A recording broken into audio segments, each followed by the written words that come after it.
How the heck are you supposed to budget when your income varies from month to month? Let's talk about it. Go check out my page for lots of free content or hit that link at the top of my page for guides and different resources you can use. Here are a few things you can do that might help you out. Number one, you need to be budgeting from a low income. So go look at your income from the past 6 months or 1 year and find the lowest income month that you had. If you budget based on that lower number, it gives you a better idea what your priorities need to be, and then on a month when you get paid more, you can contribute to other goals. Number two, you need to get really organized and you need to find your total monthly expense number, meaning all of the bills that have to be paid in a month. Find out that number and that is going to be your baseline. Which leads me to number three, you need a buffer, meaning that now that you're budgeting on a low income and you know that you can cover your expenses, on a high month, you set money aside as a buffer, whether it's in a different account or a cash envelope, whatever you want to do. But that way, when you have a low month, you have a buffer to fall back on if you need it. Number four, try cash stuffing. This is going to be one of your best friends probably because it helps you to not overspend or to not impulse spend. So when you are cash stuffing, you have little funds that you set aside for different things like groceries, gas, fun money, whatever.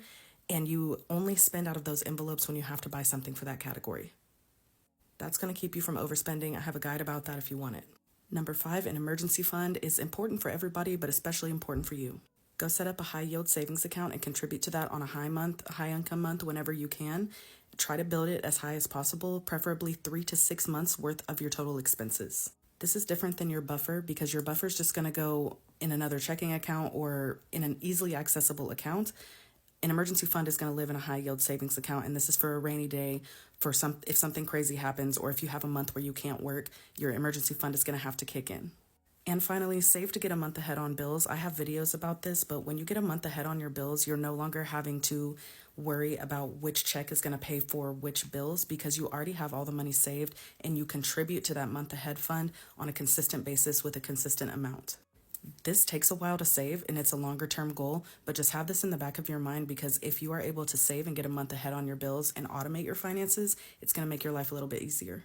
3 keys for you to keep in mind is that you're going to have a lot of discipline, and this is going to take consistency and patience. Do not give up on it. Just keep on going. And after the months go by, you'll realize that you'll get this dialed in and you'll figure out the best budget for you. You can do this. Just keep showing up for yourself, keep trying, and you will get it down. Let me know if you have any questions. You got this.